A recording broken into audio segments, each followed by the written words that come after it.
আমি management second পেপারের যতগুলো ভিডিও লেকচার তৈরি করেছি এর মধ্যে অনেকগুলো ভিডিওতে কিন্তু আমি এই কনসেপ্টটা ক্লিয়ার করার চেষ্টা করেছি যে ব্যবস্থাপনা আসলে বলেটা কাকে। কারণ আমরা পড়ছি ম্যানেজমেন্ট সেকেন্ড পেপার, এখন যদি ম্যানেজমেন্ট কাকে বলে এই সম্পর্কে আমাদের কনসেপ্টে একটু ভুল থাকে বা আমরা যদি না বুঝি যে ম্যানেজমেন্ট কাকে বলে বা ব্যবস্থাপনা কাকে বলে, তাহলে কিন্তু এটা একটা সমস্যাই বটে। এখন প্রশাসন কাকে বলে, ব্যবস্থাপনা, প্রশাসন, সংগঠন এদের মধ্যে সম্পর্ক কি, এবং সেই সাথে এখানে আমি আমার একটা পার্সোনাল এক্সপিরিয়েন্স শেয়ার করি যে যখন আমি পড়তে বসি তখন হচ্ছে আমি যে সাবজেক্টটা পড়ছি ওই সাবজেক্টের বাইরে অন্য কোনো সাবজেক্টে আমার কতগুলো চ্যাপ্টার বাকি বা কি সিলেবাস বাকি, এই জিনিসগুলো মাঝে মধ্যে আমাকে একটু টেনশনে ফেলে দেয়। তাহলে এটা কিন্তু একটা সমস্যা যেটা আমি পড়ার সময় ফেস করি। এখন আমি যেমন পড়াশোনার সময় এই একটা প্রবলেম ফেস করি, তেমনি বাংলাদেশে ব্যবস্থাপনার ক্ষেত্রে কি কি সমস্যার মুখোমুখি হতে হয়। তাহলে এই সব কোয়েশ্চেনের আনসার হচ্ছে যে আমরা এই ভিডিওতে জানবো। আসসালামু আলাইকুম সবাইকে, welcome to another new video of management second paper. Management second পেপারের অন্যান্য ভিডিওগুলোর মতো এই ভিডিওতেও ইনস্ট্রাক্টর হিসেবে আমি আছি তাবাসসুম আমরিন প্রিয়তি। আমি বর্তমানে ঢাকা ইউনিভার্সিটির মার্কেটিং ডিপার্টমেন্টে পড়াশোনা করছি। তাহলে আমরা যে কোয়েশ্চেনের আনসারগুলো জানবো এর মাধ্যমে কিন্তু আমরা ব্যবস্থাপনা নীতি যে অধ্যায়টা আছে আমাদের ম্যানেজমেন্ট সেকেন্ড পেপারের, সেটা তিনটা টপিক সম্পর্কে জানবো, যেটা তোমরা দেখতেই পাচ্ছ। ব্যবস্থাপনা এবং প্রশাসন সম্পর্কে ধারণা পাবো, সংগঠন, ব্যবস্থাপনা ও প্রশাসনের মধ্যে সম্পর্কটা কি সেটা জানতে পারবো, এবং বাংলাদেশে ব্যবস্থাপনার ক্ষেত্রে কি কি সমস্যা রয়েছে সেটা সম্পর্কে আমরা জানতে পারবো। তাহলে চলো আমরা পড়াশোনা শুরু করে দেই। প্রথম টপিকটাই হচ্ছে ব্যবস্থাপনা ও প্রশাসন। আচ্ছা, যেহেতু আমি বলেছি যে আমি ব্যবস্থাপনার কনসেপ্টটা অনেকবার আলোচনা করেছি, সো ব্যবস্থাপনার ডেফিনেশনটি একটু মনে করা ট্রাই করো তো। ব্যবস্থাপনা কাকে বলে? প্রতিষ্ঠানে যে উপায় উপকরণাদি আছে সেগুলো যাতে কার্যকরভাবে ব্যবহার করা যায়, অর্থাৎ উপায় উপকরণাদিগুলো কার্যকরভাবে ব্যবহার করে প্রতিষ্ঠান যেন লক্ষ্যে পৌঁছাতে পারে, সেজন্য পরিকল্পনা, সংগঠন, কর্মী সংস্থা, নির্দেশনা, প্রেষণা, সমন্বয় ও নিয়ন্ত্রণ কাজকে ব্যবস্থাপনা বলে থাকে, এবং ব্যবস্থাপনা কাজের সাথে যারা জড়িত তাদেরকে বলা হয় ব্যবস্থাপক। এখন আমরা ফার্স্ট চ্যাপ্টারে একটা টপিক পড়েছিলাম ব্যবস্থাপনার বিভিন্ন স্তর বা পর্যায়। তো ওখানে আমরা জেনেছিলাম যে ব্যবস্থাপনা আসলে ব্যবস্থাপনার পর্যায়টাকে তিনটা ভাগে ভাগ করা যায়, বা ব্যবস্থাপনার স্তর হচ্ছে তিনটি: উচ্চ পর্যায়ের ব্যবস্থাপনা, মধ্য পর্যায়ের ব্যবস্থাপনা এবং নিম্ন পর্যায়ের ব্যবস্থাপনা। তো ব্যবস্থাপনার উপরি পর্যায়ে যারা আছে, যেসব ব্যক্তিবর্গ আছে, তাদের প্রয়াস প্রচেষ্টাকে বলা হয় হচ্ছে প্রশাসন। অর্থাৎ উচ্চ পর্যায়ের ব্যবস্থাপনায় যেসব ব্যক্তিবর্গ যারা আছেন তাদের প্রয়াস প্রচেষ্টাকেই বলা হয় হচ্ছে প্রশাসন। তাহলে প্রশাসন কাকে বলে, এটার অ্যান্সারটা পাওয়া গিয়েছে। এখন একটা প্রতিষ্ঠানের সংগঠন কাঠামোর বিভিন্ন পর্যায়ে কিন্তু বিভিন্ন ধরনের ব্যবস্থাপক হচ্ছে কাজ পরিচালনা করে থাকে। এখন স্তরভেদে কাজের পার্থক্য কিন্তু থেকে থাকে, কিন্তু যেই পর্যায়ের হোক না কেন সবখানেই কিন্তু সব পর্যায়ে কিন্তু ব্যবস্থাপনার যে বেসিক কাজগুলো আছে, মানে ব্যবস্থাপনা প্রক্রিয়ার যে কাজগুলো আছে ওগুলো করাই লাগে। এখন যে বললাম কাজ ভেদে হচ্ছে যে তোমার স্তরে স্তরে একটু পার্থক্য আছে, স্তর ভেদে পার্থক্য রয়েছে। তো এই পার্থক্যগুলোকে একটা এক্সাম্পলের মাধ্যমে বলি। হ্যাঁ, যেমন উচ্চ পর্যায়ে ব্যবস্থাপনার সাথে যারা জড়িত থাকে তাদের কাজ কিন্তু থাকে যে তারা প্রতিষ্ঠানের দীর্ঘমেয়াদী পরিকল্পনা কি হবে তারা সেই কাজের সাথে জড়িত থাকে, এবং সেই সাথে নীতি কৌশল কি হবে সেটা নির্ধারণ করেন। এখন এই উচ্চ পর্যায়ে যে নীতি কৌশল নির্ধারণ করা হয় এবং দীর্ঘমেয়াদী পরিকল্পনা গ্রহণ করা হয়, ওইটাই কিন্তু বাস্তবায়ন করার জন্য মধ্য পর্যায়ের ব্যবস্থাপকগণ বিভাগীয় পরিকল্পনা তৈরি করা সহ নিচের স্তরে যারা ব্যবস্থাপক আছেন তাদের নিকট থেকে কাজ আদায় একটা মুখ্য ভূমিকা পালন করে থাকেন। এখন কথা হচ্ছে এই যে উচ্চ পর্যায়ে ব্যবস্থাপনা, তাদেরকে আলাদা করতে বা তাদের স্বাতন্ত্র্য নির্ধারণ করার সুবিধার জন্য তাদেরকে বলা হয় হচ্ছে প্রশাসন। এখন প্রশাসন হচ্ছে আমাদের দেহের ব্রেনের মতো, যেমন আমাদের ব্রেন বা মস্তিষ্ক আমাদেরকে যেটা ইনস্ট্রাকশন দেয় আমরা কিন্তু অঙ্গ প্রত্যঙ্গের সাহায্যে ওই কাজটাই করি, ঠিক আছে? তেমনি প্রশাসন এই কাজটা করে, যে প্রশাসন কি করে, যে সামগ্রিক ব্যবস্থাপনায় কিন্তু প্রশাসনই মুখ্য ভূমিকা পালন করে থাকে, এবং দীর্ঘমেয়াদী পরিকল্পনা কি হবে, নীতি কৌশল কি হবে, একটু আগে যে বললাম সেগুলো নির্ধারণ করে থাকে। এবং ব্যবস্থাপনা অর্থাৎ মধ্য পর্যায়ের ব্যবস্থাপনা এবং নিম্ন পর্যায়ের ব্যবস্থাপনা কিন্তু সেটা বাস্তবায়ন করে থাকে। তো এই ক্ষেত্রে এটা যদি আমরা জাজ করি তাহলে ব্যবস্থাপনা কিন্তু প্রশাসনের অধীন, কারণ ব্যবস্থাপনার কিন্তু প্রশাসনের মানে প্রশাসন যেই দীর্ঘমেয়াদী পরিকল্পনা গ্রহণ করছে ওইটাই তারা বাস্তবায়ন করে। তাহলে এই হিসেবে হলো কিন্তু ব্যবস্থাপনা প্রশাসনের অধীন, রাইট? এই চিত্রের মাধ্যমে কিন্তু আমরা এটা দেখতে পাচ্ছি যে প্রশাসন, মানে এই চিত্রের মাধ্যমে আমরা দেখতে পাচ্ছি যে প্রশাসন হচ্ছে মূলত বোঝায় এই যে উচ্চ পর্যায়ের ব্যবস্থাপনার সাথে যারা জড়িত সেটা।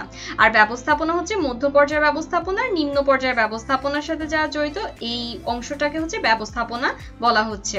এবং এই ব্যবস্থাপনা হচ্ছে প্রশাসনের অধীন কোন সেন্সে, যে প্রশাসন যে পরিকল্পনাগুলো গ্রহণ করে থাকে সেটাই হচ্ছে পরবর্তীতে ব্যবস্থাপনা বাস্তবায়নের জন্য চেষ্টা চালায়। এবং সেই সাথে ক্ষমতা এবং কর্তৃত্ব কিন্তু এই পর্যায়ে সবচেয়ে বেশি থাকে, পরে গ্র্যাজুয়ালি এটা হচ্ছে কমতে থাকে, যতই নিচের স্তরে যেতে থাকে ততই কমতে থাকে। আর একটা বৃহদায়তন প্রতিষ্ঠানে প্রশাসনিক পর্যায়ে শীর্ষ নির্বাহীর সংখ্যা কম থাকে, কিন্তু এই পর্যায়গুলোতে ব্যবস্থাপকের সংখ্যা বেশি থাকে। এই পর্যায়ে অর্থাৎ প্রশাসনিক পর্যায়ে হচ্ছে যারা থাকেন, প্রশাসনে যারা থাকে তারা মানসিক শ্রম রিলেটেড কাজে হচ্ছে বেশি জড়িত থাকেন, বেশি ইনভলভড থাকেন। এটা কিন্তু বোঝাই যায়, কেননা তারা কিন্তু দীর্ঘমেয়াদী পরিকল্পনা, নীতি কৌশল এই জিনিসগুলো নির্ধারণ করেন। তো এই জিনিসগুলো তো আসলে মানসিক শ্রমেরই অন্তর্ভুক্ত, তাই না? আর মধ্য পর্যায়ের ব্যবস্থাপনা এবং নিম্ন পর্যায়ের ব্যবস্থাপনা হচ্ছে এই নীতি কৌশল বা দীর্ঘমেয়াদী পরিকল্পনা যেগুলো প্রশাসনের পক্ষ থেকে না হয়ে থাকে সেগুলো বাস্তবায়নে বেশি জড়িত থাকে, এবং শারীরিক শ্রম যেটা বলে সেটার সাথে তারা হচ্ছে বেশি ইনভলভ থাকে। মূলত মধ্য পর্যায়ের ব্যবস্থাপনা থেকে নিম্ন পর্যায়ের ব্যবস্থাপনায় কিন্তু শারীরিক শ্রমটা বেশি দরকার পড়ে, অর্থাৎ যত নিচের দিকে যেতে থাকে তত হচ্ছে যে তোমার শারীরিক শ্রমের পরিমাণও বাড়তে থাকে। তো এটা হচ্ছে ব্যবস্থাপনা এবং প্রশাসন এই সম্পর্কিত তোমাদেরকে একটা ডিটেইলড আইডিয়া দিলাম যে প্রশাসন আসলে কাকে বলে। তো এই জিনিসগুলোই আমরা একটা চিত্রের সাহায্যে হচ্ছে বুঝে নিলাম। তো ব্যবস্থাপনার স্তর এবং ব্যবস্থাপনার কোন স্তরে কোন কোন পদের মানুষ নিয়োজিত থাকে এই রিলেটেড কিন্তু একটা টপিকই আছে আমাদের ফার্স্ট চ্যাপ্টারে। তো ওই ভিডিওটা দেখলেও কিন্তু তোমরা একটা আইডিয়া পাবে যে ব্যবস্থাপনার স্তর কয় ভাগে বিভক্ত, মানে স্তর কয়টা এবং কোন স্তরে কারা কারা কর্মরত থাকে এই বিষয়ের সম্পর্কে হচ্ছে যে তোমরা একটা ভালো ধারণা পাবে আশা করি। এবং আমরা যদি ব্যবস্থাপনা পর্যায়ের বিষয়টা জাজ করি তখন কিন্তু আমরা দেখব যে প্রশাসন আর ব্যবস্থাপনা এই দুইটার মধ্যে কিন্তু পার্থক্য রয়েছে। প্রশাসন হচ্ছে উচ্চ পর্যায়ের ব্যবস্থাপনার ব্যক্তিবর্গদের সাথেই সম্পৃক্ত, যেখানে ব্যবস্থাপনা হচ্ছে যে তোমার মধ্য পর্যায়ের ব্যবস্থাপনা এবং নিম্ন পর্যায়ের ব্যবস্থাপনার সাথেই কিন্তু সম্পৃক্ত। আবার কাজের মধ্যেও কিন্তু ভিন্নতা আছে। যদি আমি ব্যবস্থাপনার স্তর বা পর্যায় ভেদে চিন্তা করি তাহলে প্রশাসন এবং ব্যবস্থাপনা এই দুইটা কনসেপ্টের মধ্যে কিন্তু পার্থক্য বিদ্যমান। এখন আমরা নেক্সট টপিকে চলে যাই। নেক্সট টপিকটা হচ্ছে সংগঠন, ব্যবস্থাপনা ও প্রশাসনের মধ্যে সম্পর্ক। সংগঠন যেটাকে ইংরেজিতে বলা হয় অর্গানাইজেশন, ব্যবস্থাপনা যেটাকে ইংরেজিতে বলা হয় ম্যানেজমেন্ট, প্রশাসন যেটাকে ইংলিশে বলা হয় অ্যাডমিনিস্ট্রেশন। এদের মধ্যে সম্পর্কটা কি? আসলে এই তিনটে বিষয় কিন্তু একটা আরেকটার সাথে সম্পর্কযুক্ত। ধরো সংগঠন নেই, অর্গানাইজেশন নেই, তাহলে না ব্যবস্থাপনার কথাটাই আসে না, আবার প্রশাসনের কথাটাই আসে না। সো এই জিনিসগুলোর কিন্তু পারস্পরিক সম্পর্ক রয়েছে। আবার একটু আগে বললাম ব্যবস্থাপনার পর্যায়ের দিক চিন্তা করলে কিন্তু ব্যবস্থাপনা এবং প্রশাসন দুটো কিন্তু সেম জিনিস না। তো এখন যদি আমরা এটার সম্পর্কটা দেখতে চাই এই তিনটা বিষয়, তো তাদের আলাদা আলাদা কনসেপ্ট কিন্তু আমাদের জানতে হবে, নয়তো আমরা বুঝবো না যে তিনটা কোন দিক থেকে পৃথক বা এদের মধ্যে সম্পর্কটা কেমন। এই জিনিসগুলো কিন্তু আমরা তখন বুঝতে পারবো না। তাহলে প্রথমে আসা যাক সংগঠন, এটা কাকে বলে? প্রতিষ্ঠানে যে উপকরণাদি আছে ওগুলোকে সংহত এবং সেই সাথে সমন্বিত করার কৌশলকে বলা হয় হচ্ছে সংগঠন। এখন কথা হচ্ছে একটা শব্দকে কিন্তু বিভিন্ন অর্থে ব্যবহার করা যায়। এখন যদি প্রতিষ্ঠান অর্থে আমরা চিন্তা করে থাকি, সংগঠন হচ্ছে কি যে কয়েকজন ব্যক্তি তারা একসাথে হয়েছে, মানে কোনো একটা লক্ষ্য অর্জন করার জন্য। তো কয়েকজন ব্যক্তি তাদের সংঘবদ্ধ সম্পর্কের কাঠামোকেই কিন্তু বলা হয় সংগঠন। এখন কথা হচ্ছে তার মানে এখানে বোঝাই যায় যে সংগঠনে কি হয়, কয়েকজন ব্যক্তি তারা একটা লক্ষ্য অর্জন করার জন্য একসাথে কাজ করে থাকে। এবং এই ক্ষেত্রে কিন্তু দেখা যায় কেউ থাকে ঊর্ধ্বতন, কেউ থাকে অধস্তন, এবং এভাবেই তারা কিন্তু সম্পর্কযুক্ত থাকে। প্রতিষ্ঠানে যত কাজ বাড়ে তত দেখা যায় যে ব্যবস্থাপনা পর্যায় বা স্তরও বাড়তে থাকে। এবং এই সংগঠনের বা প্রতিষ্ঠানেরই উচ্চ স্তরে যারা থাকে তাদেরকে বলা হয় হচ্ছে প্রশাসন, অর্থাৎ উচ্চ স্তরে যেসব নির্বাহীরা কর্মরত আছে, কাজ করছে, তাদের কাজকে বলা হয় প্রশাসন। এবং মধ্য ও নিম্ন পর্যায়ে যারা কাজ করছে সেই ব্যবস্থাপকদের কাজকে বলা হয় ব্যবস্থাপনা। তাহলে দেখো সংগঠন এটার মাধ্যমে কিন্তু কয়েকজন ব্যক্তি লক্ষ্য অর্জনের জন্য কাজ করে থাকে, এবং এই যে যত আমার কাজ বাড়তে থাকবে ততই হচ্ছে ব্যবস্থাপনার স্তর বাড়ে, এবং ব্যবস্থাপনার একদম উপরি পর্যায়ে যারা থাকে তাদেরকে নিয়ে তাদের প্রয়াস প্রচেষ্টা বা কাজকে বলা হয় প্রশাসন। তাহলে এভাবেই আর হচ্ছে যে একটা জিনিস আরেকবার বলে নেই যে বাকি যে পর্যায়ে মধ্য পর্যায়ে এবং নিম্ন পর্যায়ে আছে সেগুলোকে সেই পর্যায়ের ব্যবস্থাপকদের কাজকে বলা হয় ব্যবস্থাপনা। এখন আসা যাক ম্যানেজমেন্ট। এইটার কনসেপ্টটা। ম্যানেজমেন্ট কাকে বলে? প্রতিষ্ঠানে যে উপকরণাদি আছে সেগুলোকে ঠিকভাবে কাজে লাগিয়ে প্রতিষ্ঠান যাতে লক্ষ্য অর্জন করতে পারে সেই জন্য ব্যবস্থাপনা প্রক্রিয়ার যে কাজগুলো আমরা জেনেছিলাম, ওই যে পরিকল্পনা, সংগঠন, কর্মী সংস্থান আর বাকি কাজগুলো, ওগুলো করাকেই বলা হয় হচ্ছে ব্যবস্থাপনা। এখন কথা হচ্ছে প্রতিষ্ঠানে বিভিন্ন ধরনের উপকরণ আছে, মানবীয় উপকরণ আছে, বস্তুগত উপকরণ আছে, এগুলো যতই উন্নত হোক কিন্তু দিন শেষে যদি ব্যবস্থাপনা ভালো না হয়, ম্যানেজমেন্ট যদি ভালো না হয়, তখন কিন্তু প্রতিষ্ঠানে বিশৃঙ্খলা হবেই এবং এটা কিন্তু প্রতিষ্ঠানের লক্ষ্য অর্জনে কখনোই সহায়ক হবে না যদি ম্যানেজমেন্ট ভালো না হয়ে থাকে। তো তার মানে কিন্তু বোঝা যাচ্ছে যে শুধুমাত্র কয়েকজন ব্যক্তি একসাথে থাকলেই কিন্তু সংগঠন হয় না, তাকে প্রয়োজন অনুযায়ী কিন্তু বিভিন্ন বিভাগ এবং উপবিভাগে সাজাতে হয় এবং কার কি করণীয় সেই জিনিসটা কিন্তু ঠিক করে দিতে হয়। আর এভাবেই কিন্তু ব্যবস্থাপনার মাধ্যমেই কিন্তু সংগঠন বা প্রতিষ্ঠান কার্যকরভাবে পরিচালনা করা যায়। তাহলে একত্রে একদল মানুষ কাজ করলেই হবে না, সেখানে কিন্তু ব্যবস্থাপনার উপস্থিতি থাকা লাগবে এবং কার্যকর ব্যবস্থাপনা থাকতে হবে। তার মানে সংগঠন এবং ব্যবস্থাপনার যে সম্পর্কযুক্ত, আশা করি একটা আইডিয়া তোমাদেরকে দিতে পারছি। এখন নেক্সট যেটাতে আসবো সেটা হচ্ছে প্রশাসন। এখন প্রশাসন হচ্ছে ব্যবস্থাপনার একদম উচ্চ পর্যায়ে যারা আছে, উচ্চ পর্যায়ে নির্বাহীগণ বা ব্যক্তিবর্গ যারা আছেন তাদের কাজকে আমরা বলবো প্রশাসন। এবং যারা আছেন অর্থাৎ ব্যবস্থাপনার সর্বোচ্চ স্তরে যেসব ব্যক্তি বা ব্যক্তিবর্গ আছেন তাদেরকে আমরা বলবো, মানে ব্যক্তিদেরকে আমরা বলবো প্রশাসক, তাদের কাজকে বলবো প্রশাসন। এবং প্রশাসন কিন্তু হিউম্যান ব্রেইনের মতো, অর্থাৎ ব্রেইন যেরকম আমাদেরকে ইনস্ট্রাকশন দিয়ে দেয়, প্রশাসনের মাধ্যমেও কিন্তু উচ্চ পর্যায়ের যারা আছেন নির্বাহীগণ তারা হচ্ছে যে প্রতিষ্ঠান দীর্ঘমেয়াদী পরিকল্পনা কি হবে, নীতি কৌশল কি হবে সেগুলো ঠিক করে দেন এবং ওগুলো বাস্তবায়নের জন্যই কিন্তু ব্যবস্থাপনা এবং সংগঠনের সাহায্য প্রশাসন নিয়ে থাকে। তাহলে দেখো, আমার যদি প্রশাসন শুধু থাকে তাহলেও কিন্তু হবে না, সংগঠন এবং ব্যবস্থাপনার হেল্প কিন্তু নিতে হবে। আবার সংগঠনও কিন্তু একদল মানুষ একত্রিত হয়েই যে সংগঠন গড়ে উঠবে এবং সেই সাথে প্রাতিষ্ঠানিক লক্ষ্য অর্জন করা যাবে তা কিন্তু না, ব্যবস্থাপনার উপস্থিতি কিন্তু দরকার আছে। তাহলে এভাবেই আমরা দেখছি সংগঠন, ব্যবস্থাপনা, প্রশাসন এরা কিন্তু সম্পর্কযুক্ত। তো আমরা যে এত লম্বা একটা ডিসকাশন করলাম এটার মাধ্যমে কিন্তু বোঝা যাচ্ছে যে প্রশাসন কিসের মতো কাজ করে? হিউম্যান ব্রেইনের মতো কাজ করে, অর্থাৎ নীতি পদ্ধতি নির্দিষ্ট করে দেয়, পরিকল্পনা কি হবে ঠিক করে দেয়। সংগঠন কিভাবে চলবে ব্যবস্থাপনা হচ্ছে সেটার পথ দেখিয়ে দেয় এবং সেই সাথে উপায় উপকরণ কিভাবে ইফেক্টিভলি ব্যবহার করা যাবে ব্যবস্থাপনার কাজ কিন্তু ওই রিলেটেডই। আর সংগঠন হচ্ছে উপকরণাদিকে যাতে কার্যকরভাবে ব্যবহার করা যায় সেটারই একটা উপায়। তাই বলা হয় সংগঠন হচ্ছে বাহু, ব্যবস্থাপনা হচ্ছে চোখ, আর প্রশাসন হচ্ছে মস্তিষ্ক।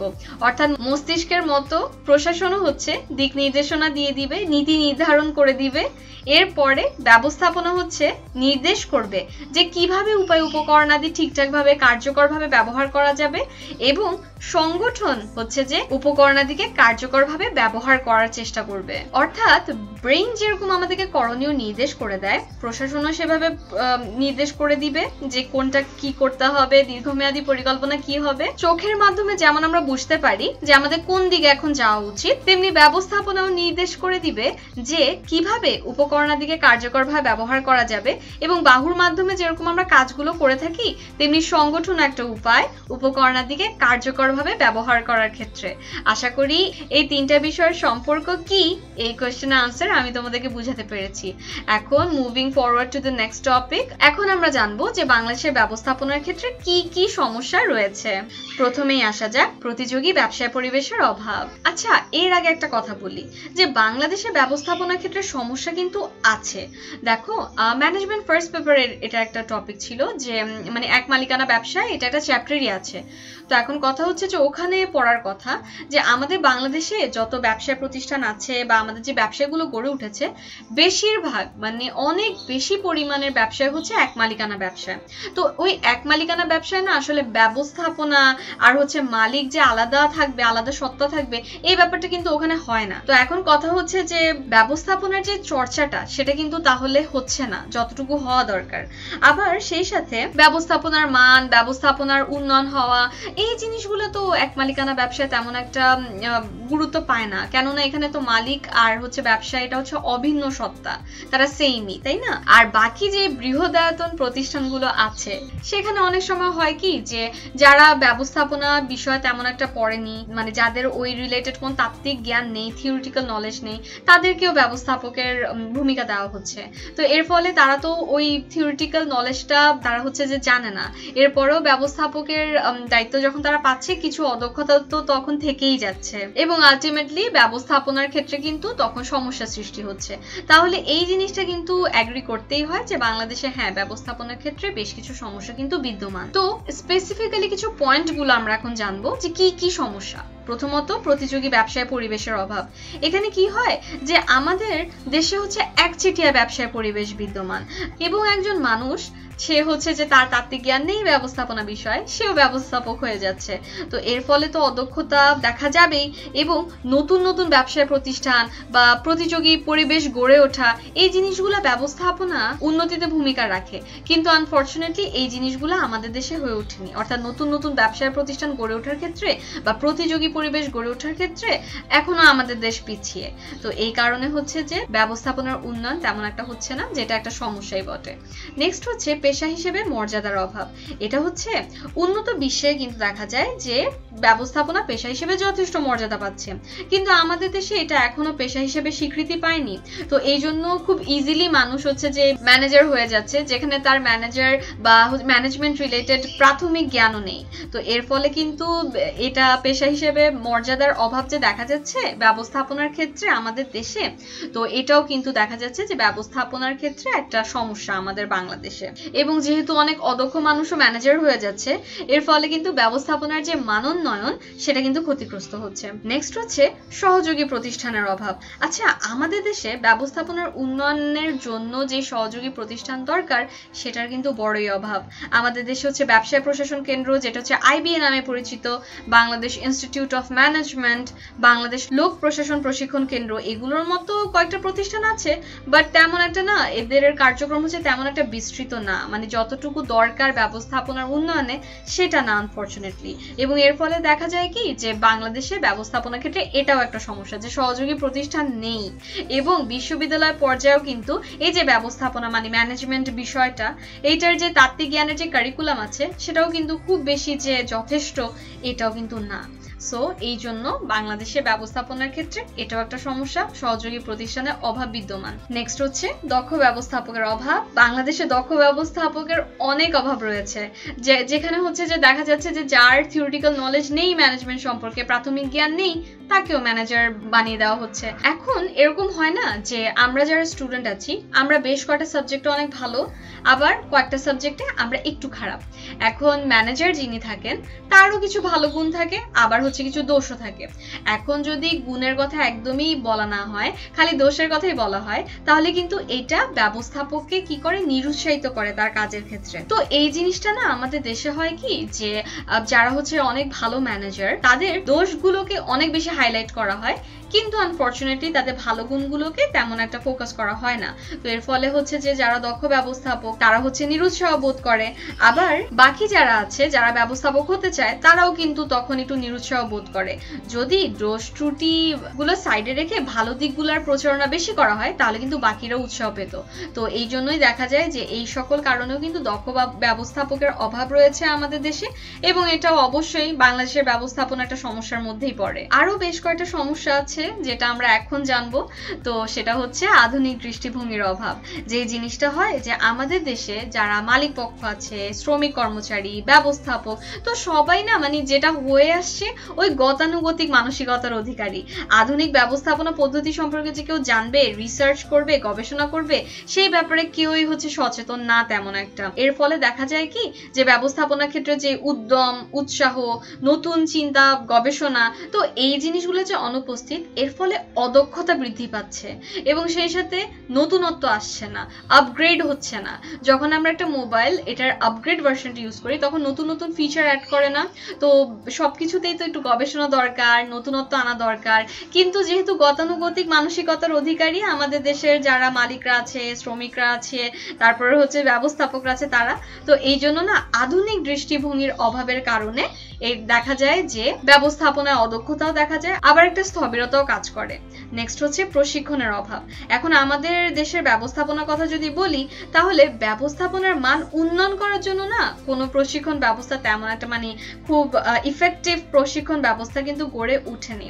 এবং হ্যাঁ, ক্ষেত্র বিশেষে প্রশিক্ষণের ব্যবস্থা করা হয়, কিন্তু তা তেমন একটা ভালো আউটপুট দিচ্ছে না। তো কেউ যদি ব্যবস্থাপনা বিষয়ে উন্নতির কথা ভাবেও, কিন্তু যেহেতু প্রশিক্ষণের অভাব রয়েছে, তাদের পক্ষে পসিবল হয় না সুষ্ঠু প্রয়োগটা করা, কারণ ট্রেনিং এর তো দরকার পড়ে, তো সেই ট্রেনিং এর তো অভাব রয়েছে। তো এর ফলে দেখা যায় যে ব্যবস্থাপনার যেই কার্যকর প্রয়োগ এটা সম্ভব হয় না। আচ্ছা, নেক্সট হচ্ছে শ্রমিক ব্যবস্থাপনা সম্পর্কের অভাব। এখন আমাদের দেশে দুঃখজনকভাবে শ্রম ব্যবস্থাপনা সম্পর্ক তেমন কাম্যমানের না, এবং যারা যেসব শ্রমিক কর্মীরা আছে তারা তাদের অধিকার সম্পর্কে তেমন একটা সচেতন না, এবং তাদের সাথে কিন্তু অনেক দুর্ব্যবহারও করা হয়, যেটা আসলেই খুবই দুঃখজনক। এবং এই জিনিসটা এর কারণে দেখা যায় যে দক্ষ ব্যবস্থাপনা গড়ে ওঠার যে একটা ব্যাপার সেটা হয়ে ওঠে না। আর নেক্সট হচ্ছে রাজনৈতিক অস্থিতিশীলতা। এটা হচ্ছে কি, আমাদের দেশে এই রাজনৈতিক অস্থিতিশীলতাও কিন্তু ব্যবস্থাপনার উন্নয়নে একটা বড় ধরনের বাধা। আর এই ধরনের অস্থিতিশীলতার ক্ষেত্রে কিন্তু ব্যবস্থাপক বা ম্যানেজারদেরও কিন্তু কিছু করার থাকে না। সো এইসব কারণেও কিন্তু অনেক ব্যবস্থাপক উৎসাহ হারায় ফেলে, এবং সামগ্রিকভাবে দেখা যায় যে ব্যবস্থাপনাই অদক্ষ হয়ে পড়ে। তাহলে এই ক্ষেত্রে বলা যায় যে বেশ কিছু সমস্যা আছে। তো এই সমস্যাগুলোর সমাধান বের করে যদি কাজ না করা হয়, তাহলে কিন্তু আমাদের দেশে অর্থনৈতিক উন্নয়ন সম্ভব না, কারণ ব্যবস্থাপনা সব জায়গায় প্রয়োগ করা দরকার। কার্যকরভাবে ব্যবস্থাপনা প্রয়োগ করা না গেলে আলটিমেটলি কিন্তু এইটা কোনোদিনই প্রাতিষ্ঠানিক লক্ষ্য অর্জন করতে পারে না, এবং এর একটা এফেক্ট কিন্তু অর্থনৈতিক ক্ষেত্রেও পড়ে থাকে, অর্থনৈতিক উন্নয়নও হয় না। তো অবশ্যই এই সমস্যাগুলো সমাধানের ক্ষেত্রে কিন্তু যারা এইটার সাথে কানেক্টেড সবাইকেই কিন্তু ভূমিকা পালন করতে হবে। তাহলে এইভাবে আমরা 3টা টপিক কভার করে ফেললাম। এখন একটা কোয়েশ্চেন আছে তোমাদের জন্য, খুবই ইজি। আমরা একদম শুরুতে প্রশাসনের কনসেপ্ট সম্পর্কে পড়েছিলাম না?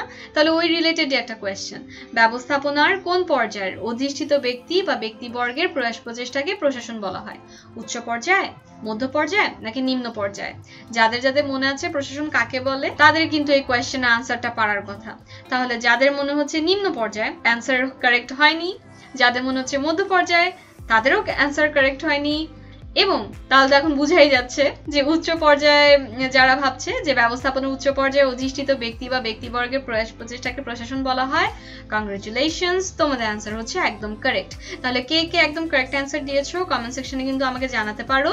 আর এই গেল আমাদের আরো একটা চ্যাপ্টার, ব্যবস্থাপনা নীতি। আশা করি টপিকগুলো তোমরা বুঝতে পেরেছো। ধন্যবাদ সবাইকে।